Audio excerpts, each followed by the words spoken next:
पांडे जी का, पूरी भोजपुरी इंडस्ट्री का, सभी लोगों ने जो जहां पे थे वहीं से बहुत आशीर्वाद, प्यार, दुआ दे रहे थे। और हम सब लोग जानते हैं कि ये बिना आशीर्वाद के, बिना होने दो, जो चल रहा है उसको ट्रेंडिंग में लाओ, उसको खूब सुनने का। देखते हैं, सब लोग अपने हैं जिनको।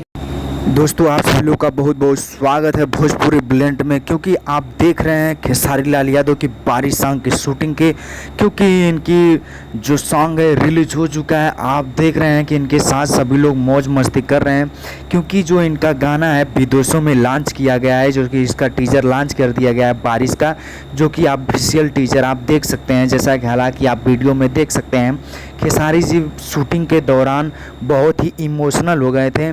इमोशनल में इन्होंने बहुत बड़ी बात कह दी थी, क्योंकि आप देख सकते हैं, क्योंकि दिनेश लाल यादव निरहुआ जी ने भी इनके बारिश सॉन्ग की, जो कि बहुत ही बेहतरीन, इन्होंने बताया कि खेसारी जी बहुत ही बेहतरीन कलाकार हैं, हमेशा अपने संघर्ष के प्रति, अपने काम के प्रति जुनून और जज्बा हमेशा रखते हैं। आप बाकी इनकी टीम के सदस्यों को भी देख सकते हैं। बाकी आपको अगर हमारी वीडियो अच्छी लगे तो लाइक करिए, शेयर करिए, कमेंट करिए। आपको ऐसी वीडियो, आपको हमेशा लेटेस्ट आपको वीडियो मिलती रहेगी। आप भी वीडियो को लास्ट तक देखिए, देखना ना भूलिएगा दोस्तों, क्योंकि बारिश बहुत ही गजब, क्योंकि सॉन्ग आने वाला है। देखते हैं कितने लाख, कितने करोड़, मिलियन व्यूज जाता है। आप लोगों की सपोर्ट की ज़रूरत है। देखिए खेसारी लाल यादव काफ़ी मेहनत किए हैं और देखिए क्या होता है।